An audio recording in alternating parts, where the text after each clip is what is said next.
And Listen being recorded.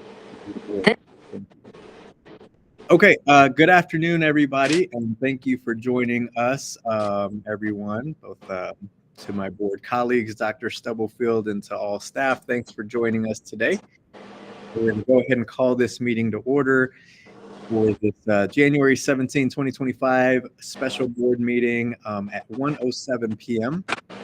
And, as we do at every board meeting, I'll read our board norms and protocols. We agree to respect differences of opinions in making decisions for the district, to follow best practices in managing the superintendent and the management of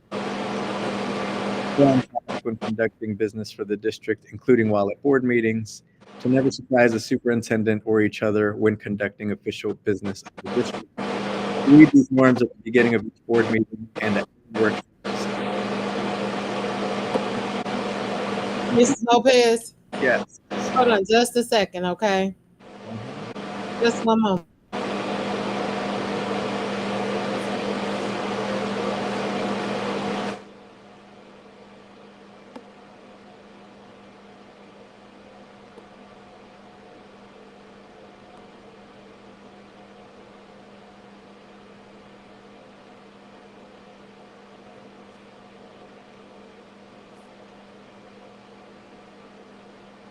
I hope it's not an emergency. Yeah, well, I think it's the feedback. If you could just, anybody who's not speaking, if you mute, it will, I think that's why she stepped off. So I think anybody who's not speaking, if you can mute, that will take away that feedback sound, but I'm not sure why. Okay. Yeah, it looked like we maybe also lost quorum, but then Mr. Mylan hopped on. We lost Miss Clark, but Mr. Mylan popped on, so I didn't know if that's what she was also trying to identify. So sorry. Okay. Thank you. There's Miss Clark. Okay. Does that sound better? Okay. Thank you. Pick up where I left off. The last board norm to continually self-check to determine if we're following our norms when conducting district business. Yeah. So thank you, everybody. So if you're not speaking, if you could just stay muted, we'll make sure to call on you, and you can unmute when you need to speak, just to keep background noise to a minimum. Okay. So with that, Ms. Smith, would you please do roll call? Yolanda Clark, Yolanda Clark, present. Maxine Drew, You got to come off. Maxine mute, Drew sir. present. thank you. Randy Lopez, Randy Lopez present. Robert Mylan Jr., Wanda Brownlee Page, Rachel Russell, Rachel Russell present, and Mr. Mylan is present. okay, thank you. And Dr. Nguyen. Okay. If that is, may I have a motion to approve today's special agenda? So moved. Second. Moved and seconded. Any questions? Ms. Smith, roll call. Yolanda Clark, Yolanda Clark, yes. Maxine Drew, Maxine Drew, yes. Randy Lopez, Randy Lopez, yes. Robert Mylan Jr., Wanda Brownlee Page, Rachel Russell. Rachel Russell, yes. Thank you. Thank you. Okay, we'll jump right in. First is item number 2. Is there a motion to recess to executive session to discuss matters of non-elected personnel in order to protect the privacy interests of parties involved under COMA, going in at 1:13 for 5 minutes, to include Dr. Stubblefield, Mr. Goheen, Dr. Campbell, Dr. Jones, and Mr. Lilly. So moved. Second. Moved and seconded. Any questions? Ms. Smith. Yolanda Clark, Maxine Drew, Maxine Drew, yes. Randy Lopez, Randy, yes. Robert Mylan Jr., Wanda Brownlee Page, Rachel Russell. Rachel Russell, yes. Thank you. Thank you. Board, make sure you log out of this meeting, or those involved, or at least mute so you're not in this meeting. I'll open the Zoom next. Ms. Smith, make sure you don't hear us in exec session. If you do, buzz me really quick.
All right. Is there a motion to return to open session, please? So moved. Second. Move it. Any questions? Ms. Smith, roll call. Yolanda Clark.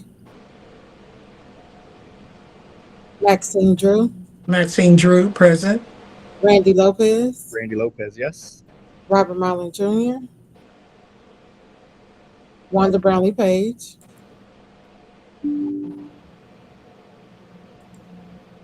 Wanda Brownlee Page, yes. Rachel Russell. Rachel Russell, yes.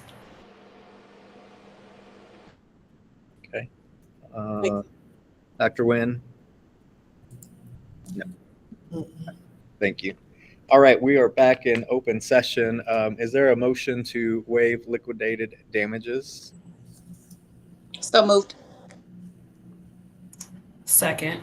Moved by Ms. Clark, seconded by Ms. Russell. Any questions? Ms. Smith, roll call. Yolanda Clark. Yolanda Clark, yes. Maxine Drew. Maxine Drew, yes. Randy Lopez. Randy, yes. Robert Marlin Jr. Wanda Brownlee Page. I'm going to abstain. Rachel Russell. Yes. Thank you. Okay, motion carries. Thank you. All right. Board, next on our agenda is item 3A. We have Mr. Dustin Avey with us online, I believe. Just to give us an update on the bond sale, Dr. Stubblefield or Mr. Lilly, do you want to tee up anything for Dustin before passing it along? I don't think we have anything to necessarily tee up. He's just going to provide a update on the bond sale and where we're at there, and answer any questions that we may have as well. Great, thank you. Thank you, Steve. Yep. Thank you, Mr. Lopez. Good afternoon, everybody. Good to see everybody again. Actually, this is a good conversation, and wanted to obviously share some good news with the board on a Friday.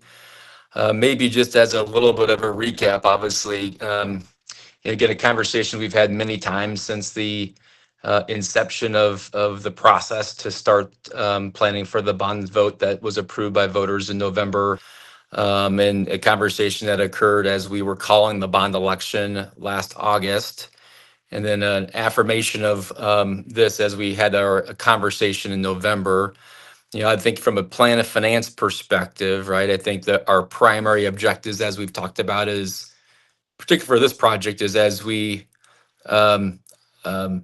think about this project, obviously delivering a no mill levy increase to the public was a critical part of the Board of Education proceeding with the project. And so as we think about the plan of finance, obviously accomplishing that objective becomes a very much a priority for us. And obviously, the biggest component of that, right, is interest rates. And so as you've probably seen, right, really since October, early November, there's really been an escalation of interest rates. You can see that in the treasury market, you can see it in home mortgages, et cetera. And a lot of that elevated interest rates and market volatility has been a result of strong economic data.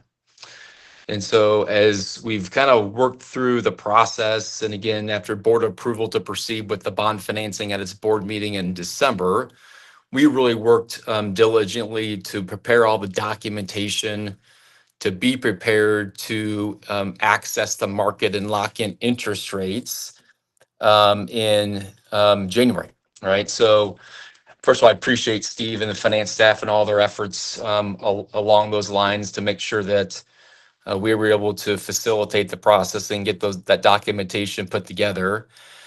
And obviously, since early January, we've been monitoring the market environment very, very closely. And we actually had some concerns. And I actually talked to Steve last week about some of our concerns relative to interest rates and the direction they were headed, and actually said, hey, we may want to just pause and keep evaluating market interest rates until we feel like they improved to the point where we can meet the plan of finance objectives.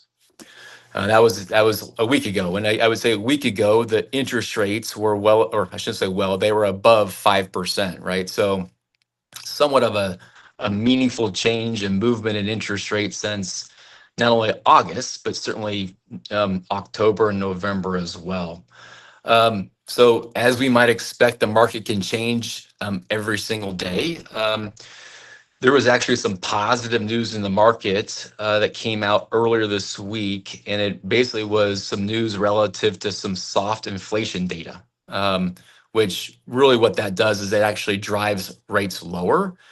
And so beginning kind of midday on Wednesday, we started to see interest rates fall, and we started to see bond transactions get very favorable results in the marketplace. And so on Wednesday, we had a conversation with Steve. We had a conversation with Mr. Lopez. We provided some information really a recommendation that based upon market trends and data, we felt like it was a good time to lock in the interest rate on the bonds, considering that we were above 5%, 3 or 4 days prior to that. So with that information and with those conversations, we did actually lock in the interest rate yesterday. We locked in a 4.85% interest rate over a 30-year period. So very, very positive outcome. I think that the key part there is the district's ability to meet the mill levy commitment communicated to voters and eliminating the interest rate risk associated with that objective. And I also will call out, obviously, as we are all aware, right, there is a number of things happening in the country over the next couple of weeks relative to inauguration, relative to executive orders, relative to Fed meetings that all create some market uncertainty and volatility. And so we wanted to make sure that we were putting the district in a really, really good financial position and evaluating the market in the right way. And we just felt like yesterday was a great opportunity to take all that risk off the table. The second thing that I wanted to point out is, in addition to meeting the LLC commitments, objective here is making sure we can maximize the dollars available for construction. So we worked with Steve to get a draw schedule relative to the project. Will be needed for the project. Hey, Dustin. Sorry, you're breaking up a little bit. So I just wanted to pause before you keep going to see if we can get a clearer sound or picture from you. Okay, let me do this, Randy. Let me just go sound only. Maybe that will help.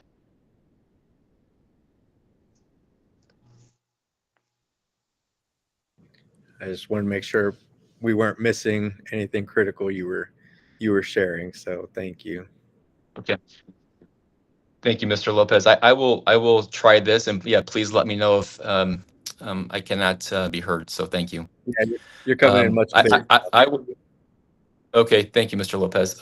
So I will just say that the investment earnings are a key component of driving additional dollars for projects.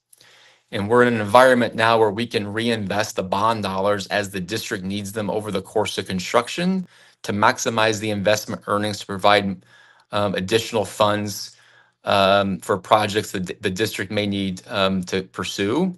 As of right now, based upon current rates, we think there'll be up to an additional $20 million of investment earnings that the district will have flexibility to use for capital projects and or mill levy management. So I just wanted to call that out in terms of an objective. Obviously, meeting the mill levy commitment to voters is a key priority, but also maximizing the dollars available for the Board of Education and the district to complete projects as a second priority. So just wanted to let you know that the district's in a really, really good financial position. So I know I'm being long-winded here, Mr. Lopez, so I apologize for that, but I also want to provide really clear information relative to the results. This is informational only today, just given that we locked in the rate yesterday. there'll be a resolution before the board for approval at the meeting on January 28th. And the approval of that resolution then allows us to move towards closing of the bond issue and delivering the funds to the district to complete the projects, which is scheduled for February 27th. So again, the kind of the next steps in the process will be that resolution on the 28th. But obviously, in light of the good news, we wanted to make sure we gave the full board a complete update here today. Mr. Lopez, I'll stand for questions. Great. Thank you so much, Dustin, for that information. Definitely positive news.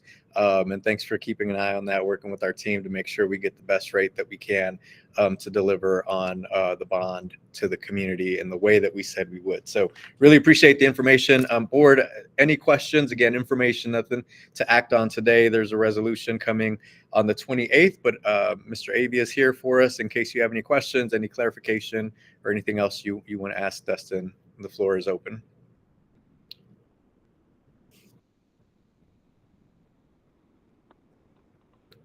Okay, I don't see or hear any questions coming through. So if you think of something, please reach out to Mr. Lilly, Dr. Stubblefield, and we'll reach out to Dustin. But in the meantime, thanks again, Dustin, to you and your team, Mr. Lilly, and all of our team who helped with you, helped you with this. And we will see you on the 28th, I think, to get this resolution moving forward. Thank you, everyone. Have a good weekend. Thank you, Mr. Lopez. You as well. Thank you. All right. Appreciate that. Next board agenda item 3B. Today to talk, we are here today to talk about our budget. There are some attachments in the agenda board for your review, and I believe we will go through those, specifically the budget timeline, and then have time for discussion or questions. So Dr. Stubblefield, I'll pass it on to you and your team. Okay, and then I'm going to hand it off, I believe, to Ms. Kaiser or Mr. Lilly. The two things we're actually going to review more closely today is the timeline for the budget and then a sample of what it means, assessed evaluation regarding how taxes, the cost of taxes per mill levy come about and the impact of it if you were to choose to go revenue neutral, because we will be asking the board to make a decision, although it's not the formal decision that you have to make later in the fall. In order for us to plan accordingly for the budget, we will need you to make a decision in February at the latest. So I will turn it over to either. Is it Ms. Kaiser going to do it, Mr. Lilly?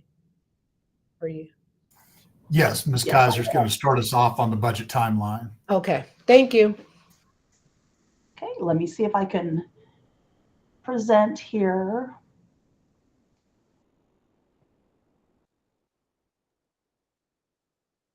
Okay, good afternoon, everyone.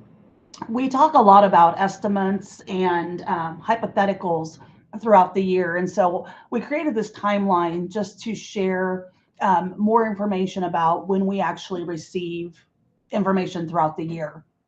So starting with the bluish green arrow on the left, you can see in September, we get our preliminary student count. So we can start predicting from there what our funding might be. And then in October to November, we receive our new health insurance rates. So we can also start calculating what additional costs we will have for the upcoming years if that is an increase. And then in December or January, we receive our audited student count. So that gives us our actual numbers that we are able to use going forward for the budget. And then in January, I know the board has been working on their initiatives and budget considerations. And as Dr. Stubblefield said, we will be asking in February for the board to determine what mill levy option they would like to move forward with, so that in March we can begin budget meetings with the principals and department leaders. The stars in this diagram show when we're actually getting some real numbers. So in December, we get the audited numbers. April, we receive the preliminary Title I allocations, but we also will get the finalized Consumer Price Index, which drives what the base amount per pupil will be.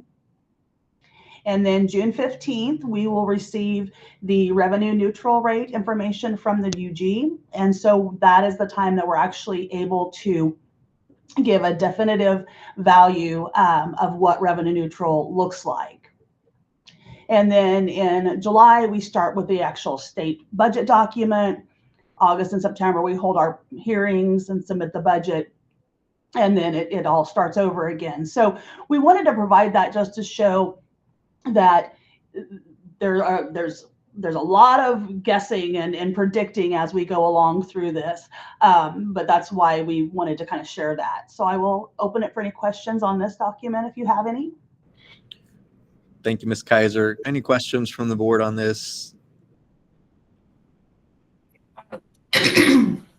First, I just wanted to say thank you for providing this document. I think we do a lot of talking and a lot of the things get intertwined. And so this is a helpful path forward.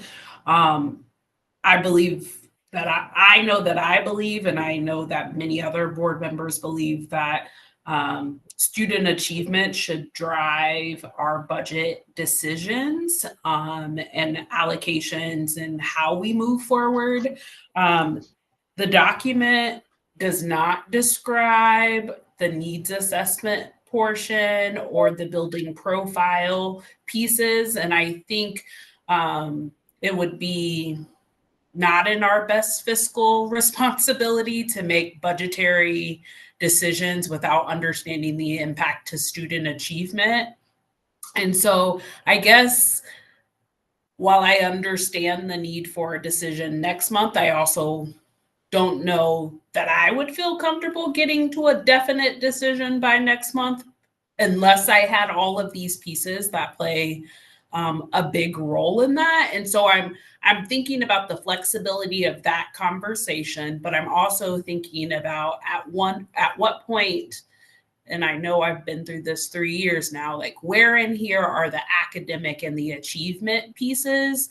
Because I don't want to cut a budget, or I don't want to cut things, or I don't want to add things without having a full picture understanding, with student achievement being the focus of whatever it's going to take to help our students get to our district academic goals, get to their social emotional goals. And so I appreciate this, and I want to say that over and over, but I do think it's just not always as simple as that. So thank you. So if Ms. Walker is on here, the building principals have started their building needs assessments, and we start that process earlier. They typically are finalized, I believe, by March, if not sooner, but I'll pause if Ms. Walker wants to, or Ms. Kaiser, because I know you both have been working with them on that. So that may not be an issue for you to have access at least to what they have started if they're not done. Hold up, and I'll pause. Yes, Dr. Stubblefield, this is Lisa Walker. I can jump in just to say that we started the building budget process with the building principals in December. We gave them their projected Title I and Title I replacement allocations. We did that based on current year's funding as well as this year's 9/20/24 student enrollment count and household economic survey eligibility data. So those are projections right now. They are reviewing that information. They are looking at their data and working on the building needs assessment that they do each year, reviewing their programming, reviewing their data, and using that along with their budget projections from Title I and Title I replacement funding to start to determine or inform, budgetary actions. We have asked them to work on that process this month. I know at the end or the beginning of February, they will receive their staffing allocation letters from the finance department and human resources. They are in the process right now of pulling student information, enrollment information from Infinite Campus in the middle of the year, because even though our funding is based on the 9/20 of each year, we do like to look at mid-year student enrollment at each site because sometimes there is a fluctuation.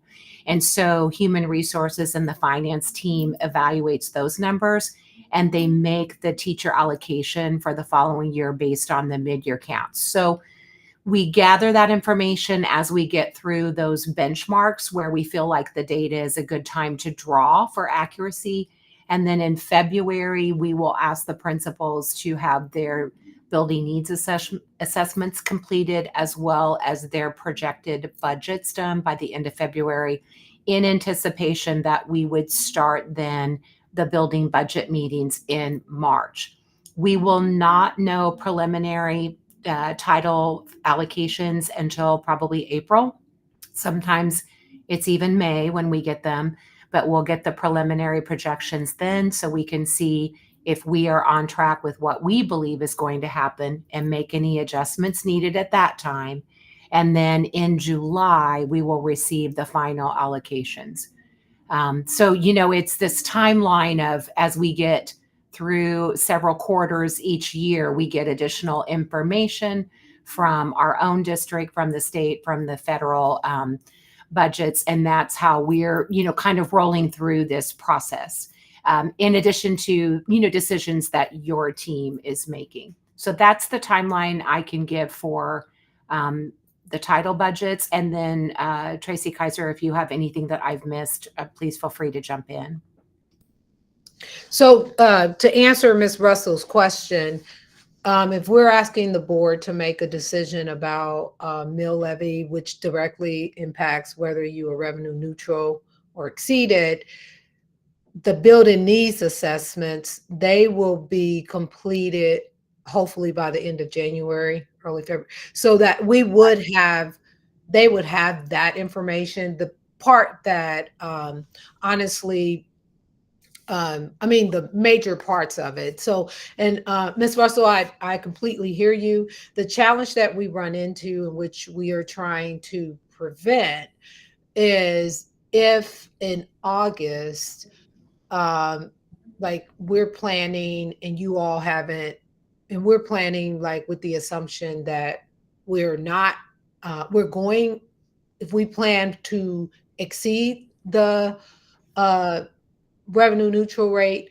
that has a different impact on the budget. So you have staff and things tied up into it. But if you in August decide to not exceed, it's hard for us to go and undo things just in a lot of places because we've already committed to staff contracts and those kind of things. So that's the only reason. And we can get as much information as you need. If you don't make it in February and you make it in March, we still would be able to plan for the budget, but we start to run into the uncertainty for staff who may be impacted and contract renewals up until that point. So that's the only reason we're saying by the end of February, if we know, even if you have said, okay, we know we're not going to go revenue neutral because that's $14 million, which Ms. Kaiser, if you want to pull up that slide in the presentation of what the different ones are. But even if you say, we know we're not going to do this, but preliminary start to plan for exceeding it, but reducing it by 1 mil, or if you know without any doubt that you're going to exceed it, then the conversations are driven around more of, okay, here is what the building needs assessment says, and our staffing would be this. Then we have room to do whatever. But the dollar amounts in those three scenarios are so vastly different that it, like 14 million versus 4.2 million versus we don't know exact, we at least would be held harmless of what we need to do, knowing that there were some things that came out of contingency last year that we already have to plan for, knowing that we're still in negotiations, and just the general increase of like inflation on products and utilities and then health insurance, then we can plan through that. But in addition to those things, if we have to also plan to cut 4.2 or 14.4, it greatly will impact how we look at things. And it would be across the board, staffing in operations, because as you recall last year, you can't get 85% of our budget is people. And that's not any different from any other district. It still would be that even if you reduce it, it's just a smaller amount, because the other 15% is like operational, and you got to be able to operate. So I will pause and answer any other questions. And yeah, not just me, but others. Dr. Stubblefield, there are many in the community who feel that we're too top heavy. Have you all ever thought about, because too often when we say cut in our district, there's a tendency to cut at the bottom, and the complaint throughout is that we're too top heavy, paying a lot of money at the top, that we need to make some adjustments there. Has that been thought about? We actually have been and continue to discuss that. We have reduced staff, and I know everybody has different definitions of top heavy. I'm assuming what you are saying is at the district level. We have reduced district level positions over the last, well, since I've been here. I know we have reduced some, but that would be included in that. But here's what I will say, and Ms. Kaiser, if I'm wrong, I know I ran the numbers for all administrators, that's assistant principal, building principals, district administrator, everybody who's determined to be an administrator. If you cut all of us, that would be $7 million. So when you look at, and so you need building principals, and there's certain ones like by law we have to have. So yes, administrators would be that, but doing that, would not allow you to go revenue neutral if you got rid of all of the administrators and just left everyone else. So that's something, and I'll confirm my number, but I think it was around, I may be high, but I just remember wanting to know the total cost of that, because I hear people, we are looking at scenarios, regardless of what you do on here, we are reducing district level administrative positions. And I plan to hear what those are exactly with the board by the end of January. So hear it and know that with where we are now, regardless, if you go with scenario 1 or 2, that would be a part of it, just for us to do some things in scenario 3 that are priorities that have been shared by the board, and things that have been paid out of contingency, or the funding, like it's a grant, but we know it's for the good of all the students, that we are planning to make in scenario 3, regardless of what happens with the where the board goes.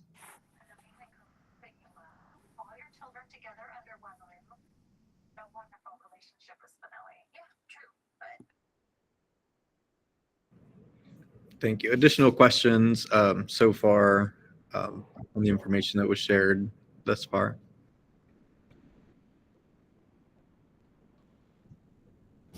Let me pull up So, the other. Go ahead. I'm sorry, Ms. Russell. And I'm sorry, Tracy, you were very faint if you were speaking, you were very faint, so I couldn't hear you. So you had the 3 scenarios up there. One question that I had is a scenario of scenario 2, which was 1 mil deduction. If one was to edit said scenario to 2 mil deduction, does the number just double? I know that there's some like mathematical changes that happen. Does that double or does it change?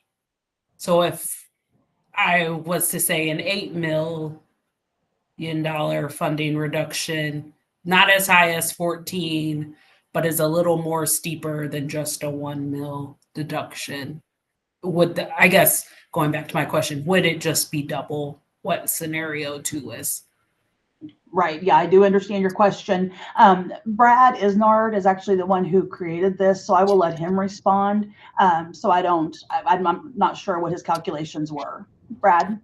Hey, everyone. Sure. Happy to answer this one because I did put these numbers together. So in scenario 2, if you were to double it to a 2 mil reduction, you could just double that 4.2 million, assuming you took that 1 mil from the supplemental general fund mill levy, because that's what I ran this based on, is the state aid that we get for supplemental general. If that mill was taken from capital outlay instead, it would be a slightly different state aid percentage. It's not far off, but it's a couple of percent. But for just a general estimate to use for right now, doubling it would be very close, correct? Okay. Could I, if it is the will of the board or whatever I needed to do to get to the consensus of scenario, of adding a fourth scenario with the 2 mil reduction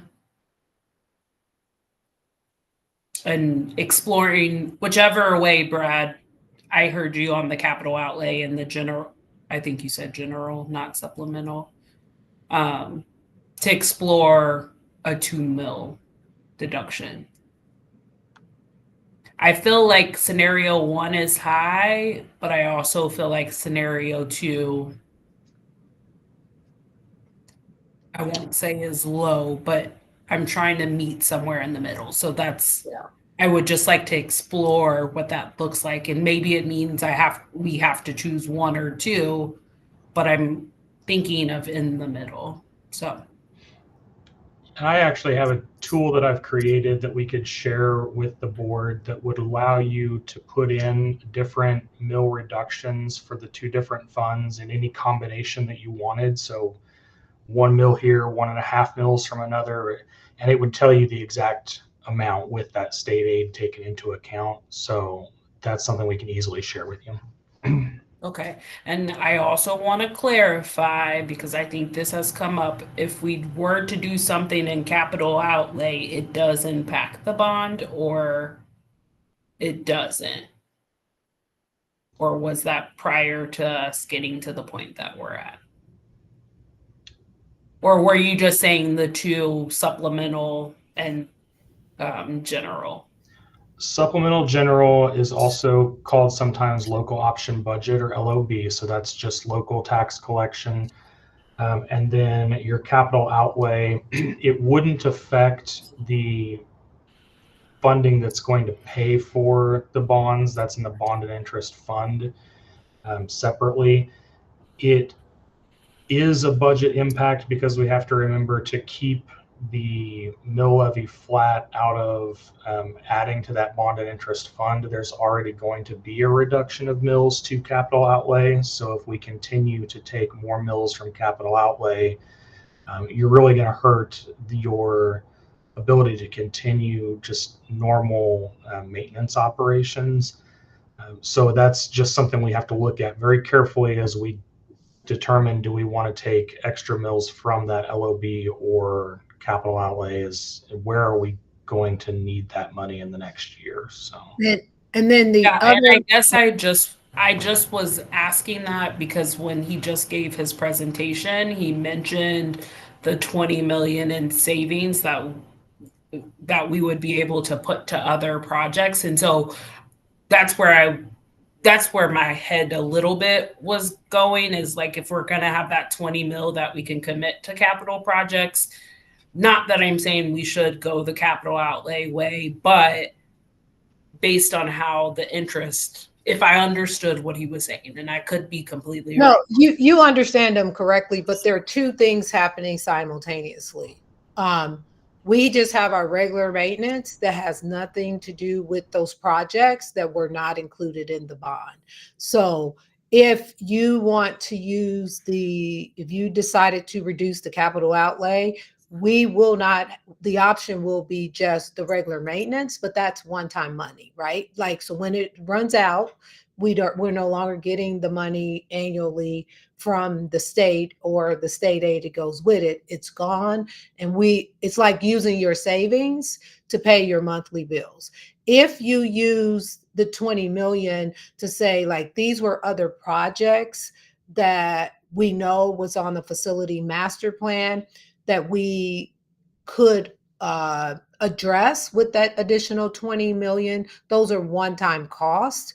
And it's not like you're using your savings to pay for something once. So in the last bond, what those additional funds were used for was to repurpose Bethel, to put the elevator at Washington.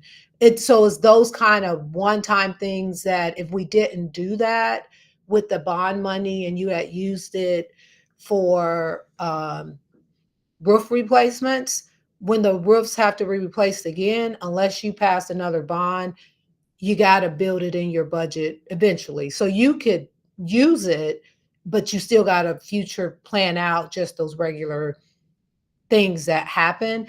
The other thing that I think is important for you all to know, that in the capital outlay budget, that is the only personnel you can pay for out of that is operations personnel. And over the history of since that was approved, in order to maximize the general fund budget, a lot of salaries for our operational department are built into that. So not only does it impact that, it could potentially impact those salaries, which I think goes back to what Ms. Page, not just in general, but if every time you are reducing the capital outlay budget and it feels like where you're only eliminating ops people and not other people, it's because those salaries can be paid out of that. And sometimes you have both. You lose administrators, but you still have to use people on the ops side in order to make up the difference to keep as many people possible so that the district can function on the operational side. So, but yes, Mr. Isnard said he can provide the scenario too. I do think, unless there's another question, Ms. Kaiser or Mr. Lilly, whoever was going to talk about, like, what is the actual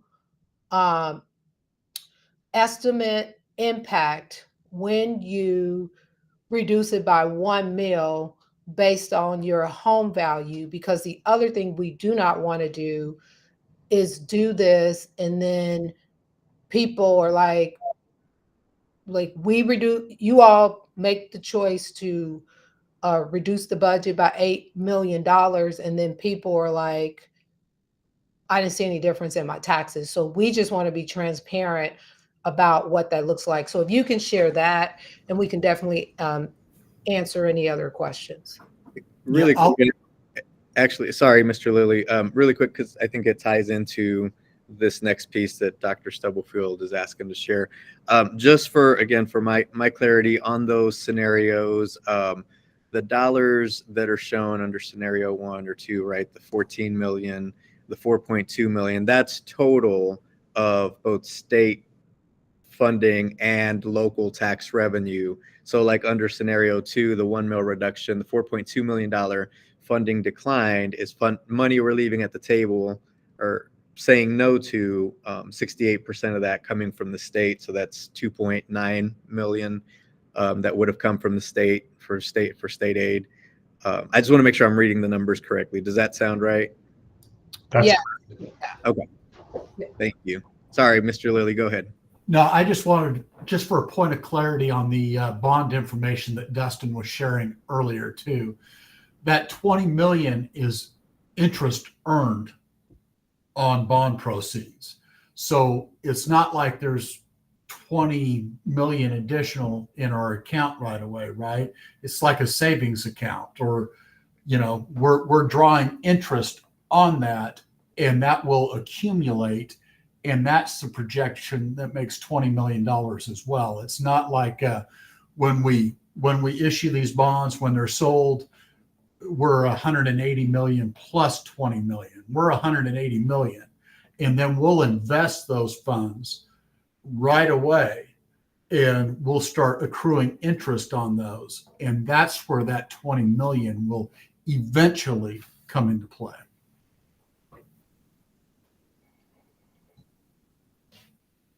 Okay, let me get over to our. Okay, so just for some information, I know there's sometimes confusion between the county appraised value and the actual value of the home. So I put together some different scenarios. These are 5 real houses that are on the market right now. So house number 1, you can see the selling price is $93,500. The county appraised value is $39,420. And if you remember, the last year it was changed, so the first $75,000 of a home's value is not taxed for the 20 mills that go to the state. So for house number 1, they would be charged 0 for the general fund. And if you go over to all the taxes that are charged for, or that are based on the mill levies from USD 500, this homeowner would pay $134 for the year. So a 1 mil reduction to this homeowner would be $4.53 a year, or 38 cents a month. And if you wanted to double that for 2 mills, you know, you can do the math there.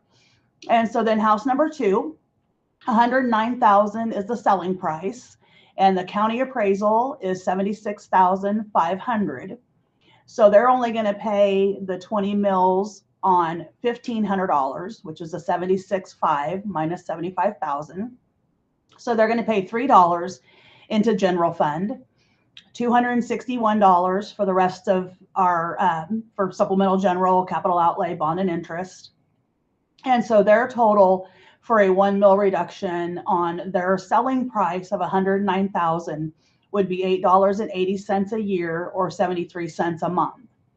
And so the anomaly comes in when you look at the difference between house number 4 and house number 5.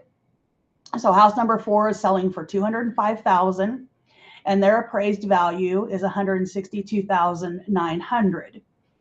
House number 5 is a $300,000 selling price, but you can see their county appraised value is $136,900. So it's, you know, $30,000 less than a cheaper home.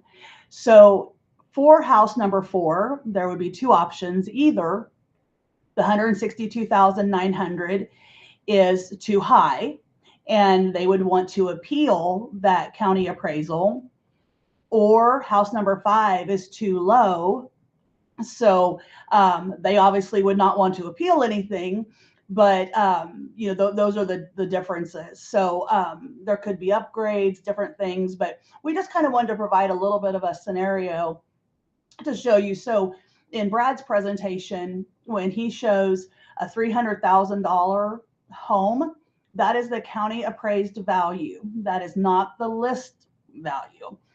So for a $300,000 county appraised value, that home would probably be selling more in the $400,000, $450,000 range. So we just wanted to clarify that and provide some information about the differences. When most people, I think about a home, they think of the selling price. When you're talking about taxes, it's actually the county appraised value. So that is all the information I have, and would open it up to any questions about any of the information.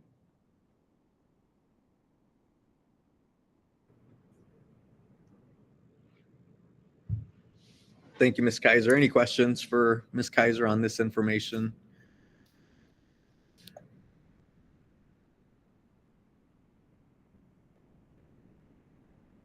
Thank you. Thank you, Tracy.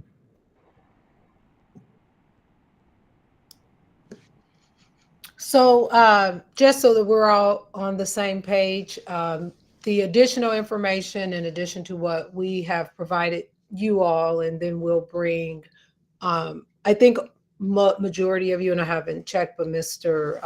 Correll would probably know. We'll look at the board priorities and have that for you in a summarized form. Wherever we are with the building needs assessments, if we're ready to upload those, we will make sure that you have those as well. Mr. Isnar will get it to me and we'll get it to you all so you can calculate the different mills. We could, in the next update, if you all prefer, add a scenario 4, but primarily it really is just doubling or subtracting. Like if you look at scenario 3, it's just 3 times as much as scenario 2. So we could, whatever scenario in between 2 and 3, let's say you wanted to do a half a mil, you would just approximately cut that in half. But if you wanted to do up to the 3 mills and go revenue neutral, that's the cost. But then you also would have to make the decision where those mills are coming from and understand the long-term impact, because what we wouldn't want you to do is to say you didn't know that it would impact X, not just on employee, like the staffing and the budget, but what it means down the road.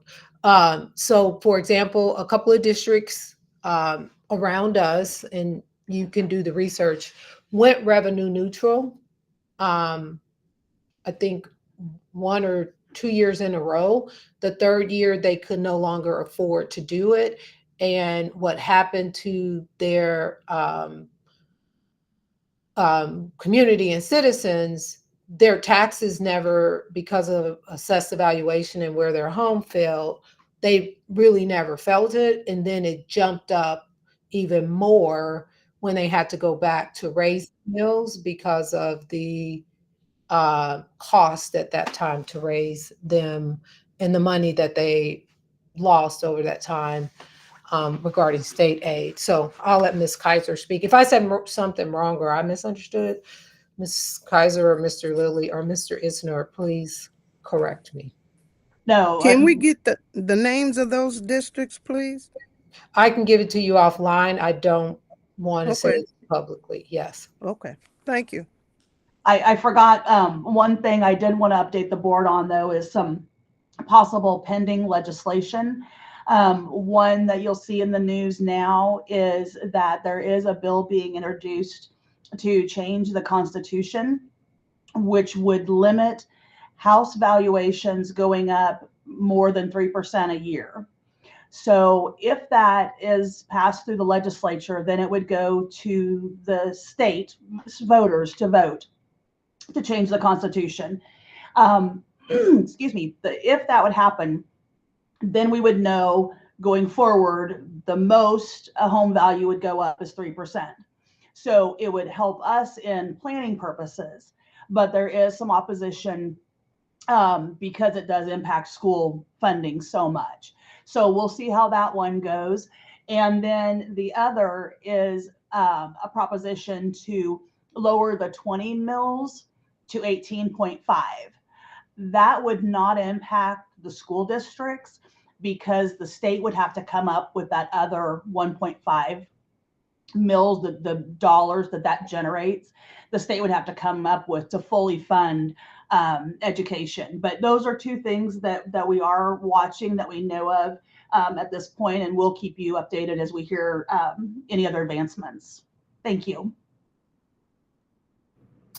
I just wanted to clarify that as far as the scenarios, I'm not advocating for any other scenario besides the 2 mil reduction scenario. And I think I wanted to be clear that I am asking for staff feedback for which, whether it is supplemental or if we needed to explore other options for where to reduce those two mills, whether it's one from here and one from there.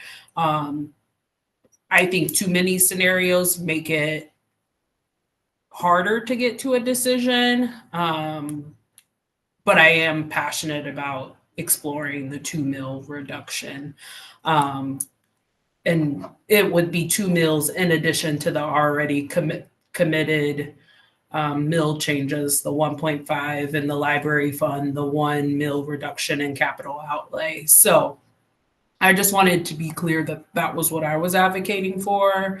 I don't want to send people on a crazy exploration to explore all of the options, because I know that there are a variety of options.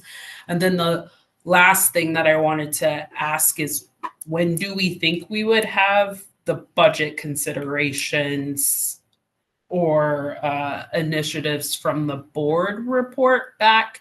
Do we think that would be something that would also be done by the end of the month? I know that there was a issue, or not an issue, that's not what I want to say. Folks did not do the task. So yeah, if it's submitted, Mr. Carell, we can pull it together by the next special budget meeting. Yeah. And Mr. Carell, if I'm misspeaking, you can tell me, but I believe that's plenty of time for us to pull your feedback in. Mr. Carell got a lot of things going on right now. It's a reminder, if you haven't submitted your board initiatives, board priorities, please do so. So Mr. It Carell. was due on the 6th, so I just want to clarify. Yep. So thank you. And Ms. Russell, I think it sounded like staff said, that additional option or scenario was something they could pull together fairly easily. So I don't think we'll need any kind of action. I think your request, I'm okay with that as well, unless there's any strong opposition from board members. But it sounds like it's something staff can pull together pretty easily with that other scenario. The question from, so the last budget, or this last budget year, we did, even though we exceeded revenue neutral, we cut our budgets internally. Most departments by, was it 3%? Some departments may have been more, some may have been a little less, but we tried to hit a 3%. Yeah, overall it was 3%, but it impacted, depending on the size of your department, it may not have been a flat 3%. And just a reminder for that, and I don't know, Ms. Kaiser, I don't know if you have all the PowerPoints pulled up, but we, as far as like things and not people, because we did that as much as possible without impacting people. So there were open positions that we just eliminated.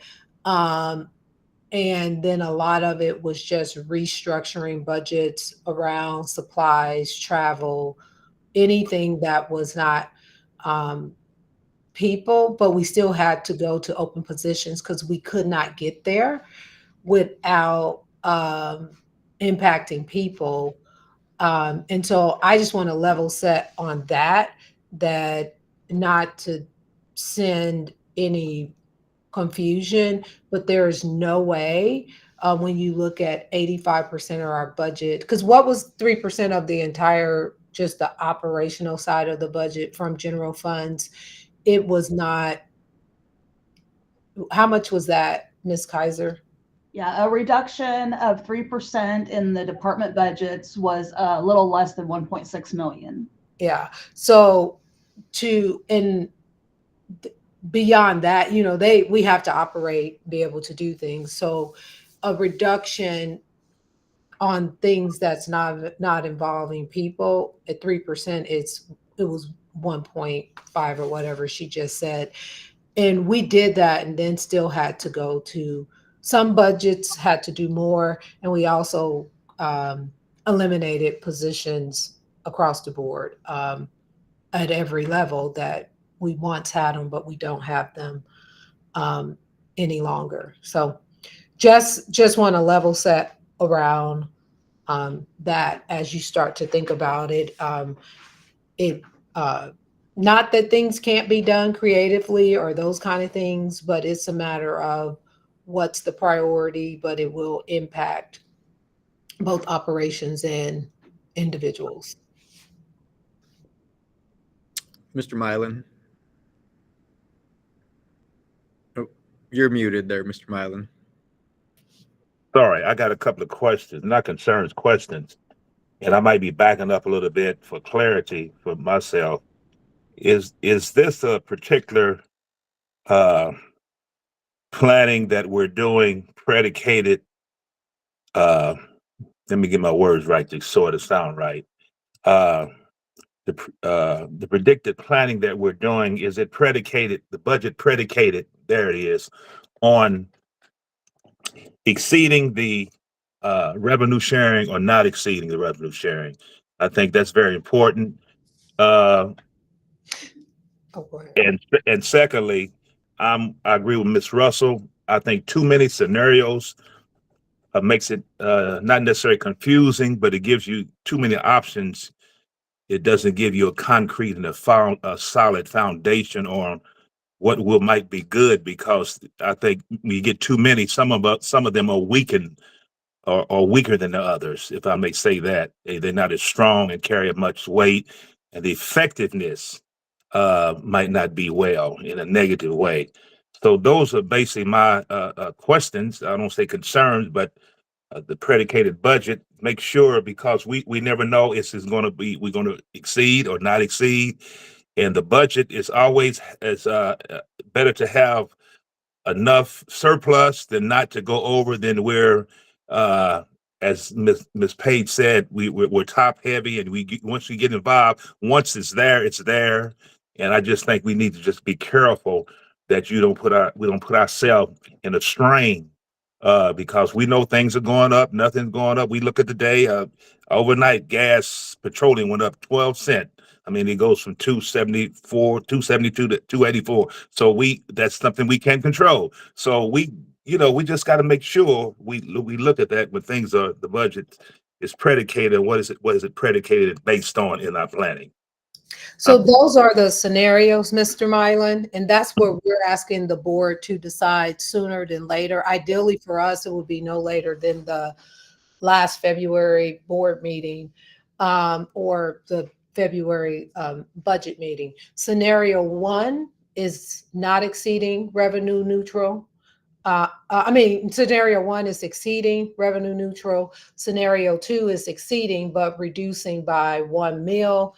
Scenario 3 currently is not exceeding. Ms. Russell asked for one in the middle. So the new scenario 3 so that is chronological, would be exceeding but reducing by 2 mils.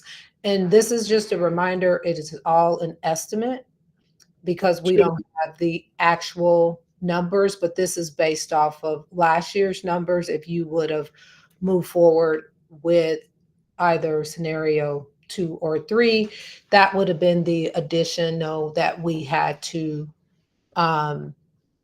adjust our budgets by. And I think I appreciate you bringing up the point that petroleum went up by 12 cents and we have no control. We just have to adjust because we have lots of buses, and those are the things that as we are budget planning, we have to plan for, but the more we have to reduce our, it's just a true domino effect. So there are some things that, this perception that we are top heavy, or the reality from some people that we are top heavy, we will make we have to make those adjustments regardless. If you go with scenario 2 or 3, we have to make those adjustments in lots of areas just to address scenario 1, given that we, I said them backwards. Sorry. Scenario 1 is 14 million. Scenario 2, I was right because it was in the middle. And scenario 3 is leaving the mill levies flat.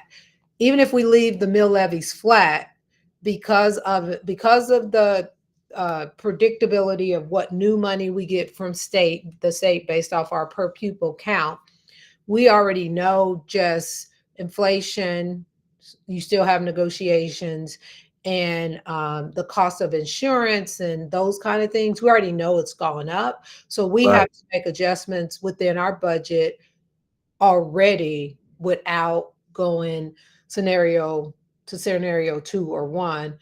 And it's optimistically anywhere between 2 and 4 million before we get there. But we can also, as we talk about it within the staff, bring that list to you of things that we currently have in place or we paid out a contingency that we have to build money into our general funds for. Right. Being optimistic is $1 million word. I love it. I'm done.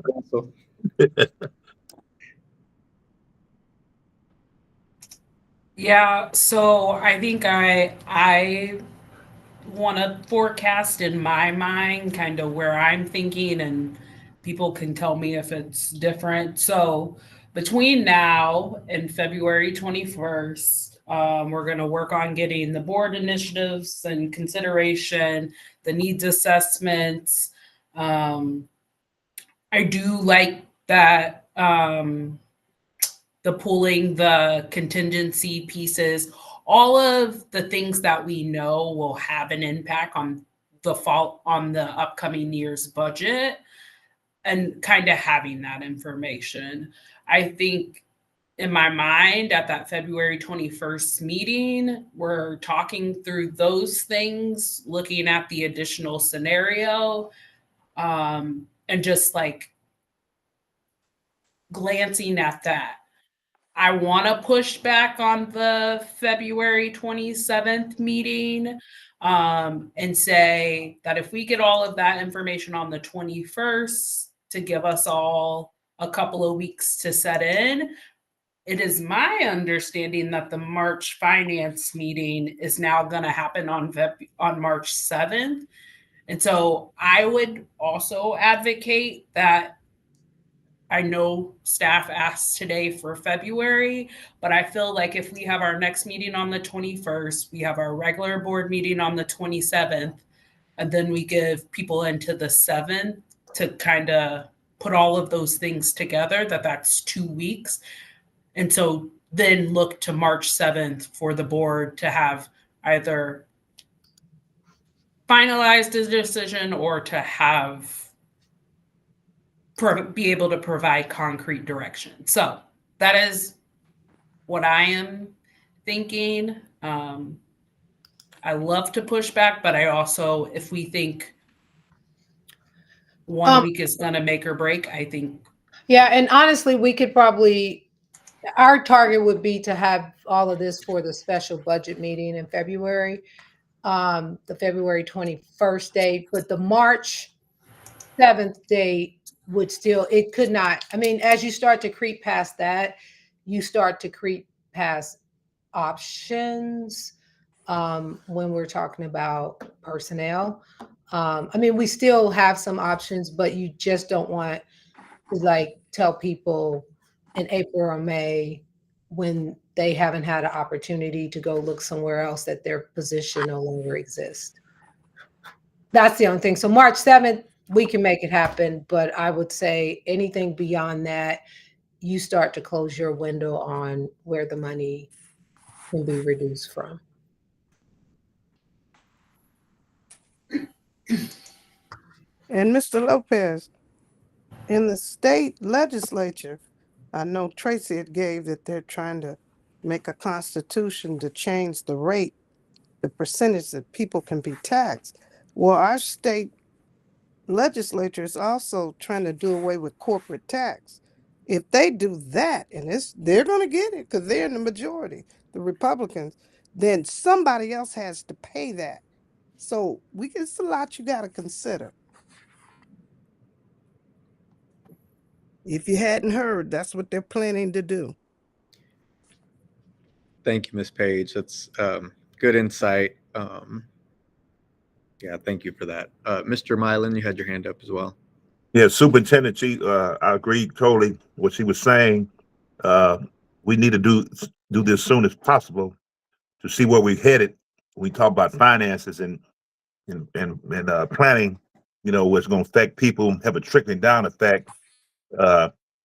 Me personally, I'm not a last minute person. And oftentimes we drag things out because we want to, it might be offensive. Might not know where we're going, what need to do, and go back and forth. See what needs to be done, handle it, see what's best to do, vote on it, and let's move ahead and not procrastinate, because procrastination affects us dearly, and it trickles down when it's not done in a timely manner. Because January is almost over with, and it just got here. A lot of us remember what we did New Year's Eve or Christmas. That's almost a month ago.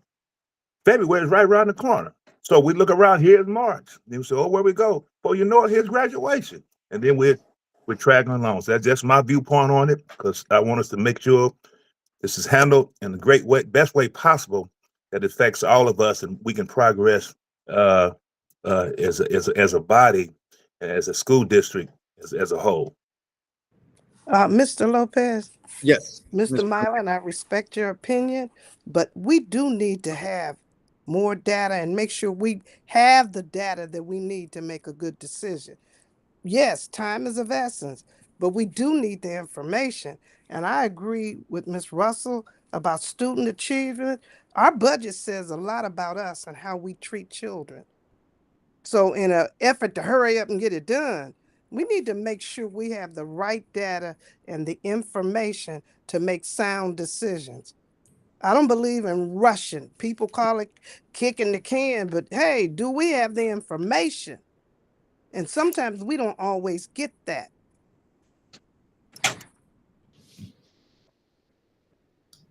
We'll make sure you have the information to make the decision. I just wanted to be clear, because last year there was confusion when we had this conversation, and we asked, do we want to move forward with the scenario where we're reducing a meal? And the board said no. And then when we got to August, there were board members who wanted to not exceed revenue neutral. And we said that would impact staff. And I own that we weren't clear that a meal reduction gives you the ability to even explore going revenue neutral. So that is why we'll make sure you have the data. And last year when we talked about it, at that time, you did have the information because the principals were here and you heard from them.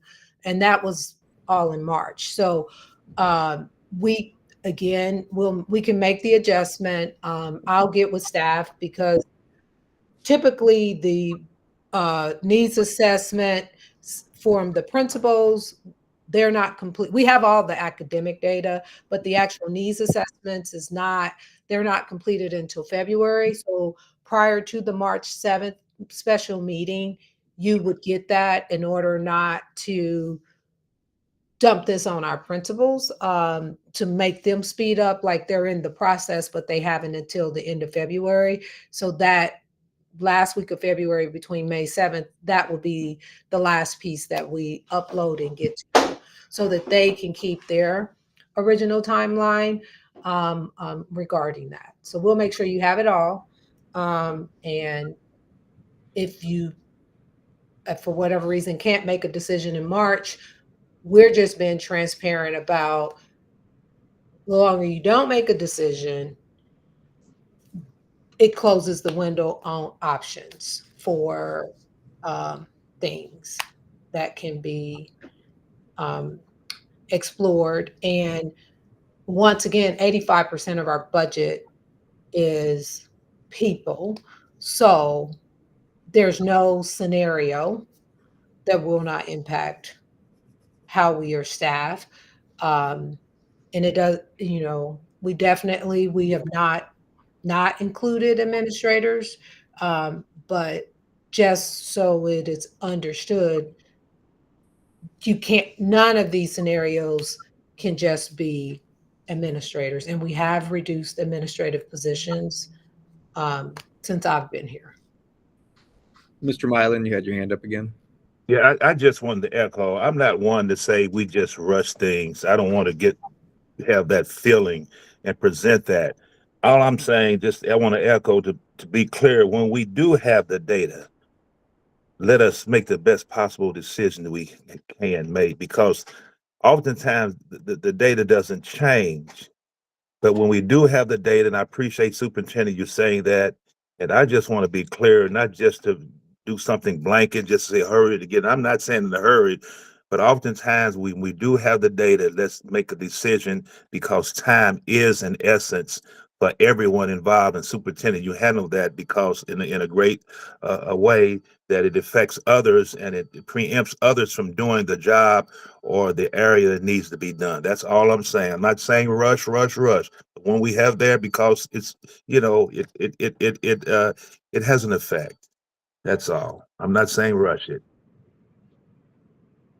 Thank you, Mr. Mylan. Yeah, and I think, so it sounds like there's room to make sure that we're getting the information, data that we all need to be the most informed over the next month, and ideally no later than March 7th, try to give guidance to the staff. At the end of the day, we still have to hold our public hearing and actually vote in over the summer. But in order for staff to properly plan and budget-wise, guidance in how to move forward by that first week of March would be very helpful. So it sounds like we've got a plan of what's needed, what's coming to the board over the next few weeks and at our upcoming board budget meetings.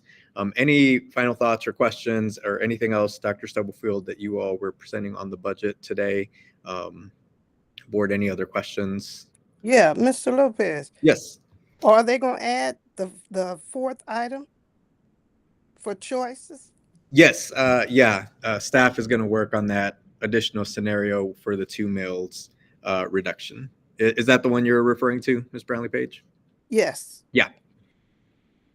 Yes, they will come back with that information as well. Okay. Any additional questions on the budget? Okay. Thank you, staff, for sharing the information. Thank you, board, for the discussion.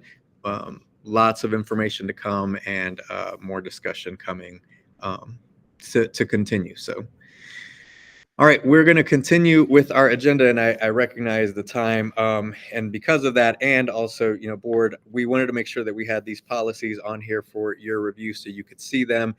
We're going to ask to table these policies. Just we're looking at the clock. We've had a couple of board members who had to drop off to the call today as well. But please take a look at these policies that are on the agenda currently.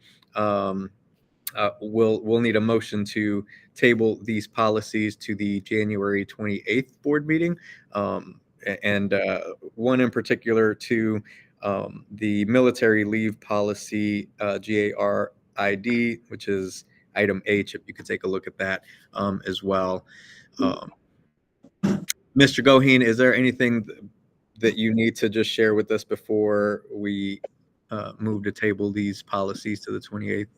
No, I think that makes total sense. I do want to point out on the military leave policy, that one was not part of the third reads that the others were, but that one, there was a sentence that was removed inadvertently when we modified it back in May. And so there's just a sentence that's going back in, make sure that we pay our employees who are on military leave while they're on military leave. So it's a housekeeping matter, and I would suggest that if you review it and if there's any questions, let me know. But rather than going through 3 reads, I think it's important that one be readopted and at the next meeting. It's just adding the sentence back in that was inadvertently taken out. Okay, thank you. Mr. Lopez. Yes. I had a question on the policy that dealt with the committees. We left off one committee because we had voted to keep the finance committee and it wasn't included in that. So I didn't know. It should be on there. It's on the version that's on the attachment now, Ms. Page. Oh, it's on the new one because the old one didn't have it. That's right. We fixed it. Oh, okay. Thank you. Yeah, I'm glad you caught that. And anybody catches anything else like that, please let us know. Great. Thank you, Ms. Brownlee Page. Yeah, so board, if you could take a look at the policies, these will, is there a motion to table, or Ms. Russell? I will make the motion to table these policies until the January 28th meeting. I second. And the second. Thank you. Any questions or further discussion? Okay. If not, Ms. Smith, roll call, please. Yolanda Clark, Maxine Drew, Maxine Drew, yes. Randy Lopez, Randy Lopez, yes. Robert Marlin Jr., Marlon Jr., yes. Wanda Brownlee Page, Wanda Brownlee Page, yes. Rachel Russell. Rachel Russell, yes. Thank you. All right. Motion carries. Thank you. With that, board, we have come to the end of our agenda. Ms. Russell. I was just gonna say, I was waiting for you to finish your line, but Ms. Clark, Ms. Smith, sorry. Can you make sure to send out the calendar invites for March 7th? Yes. For people, I appreciate it. Thank you. Okay. Mm-hmm. Awesome. Thank you. Dr. Stubblefield, anything else while you've got us? Okay. With that, everyone have a great and safe weekend. This meeting is adjourned. Good to see you all. God bless. Thank you. See you, everybody.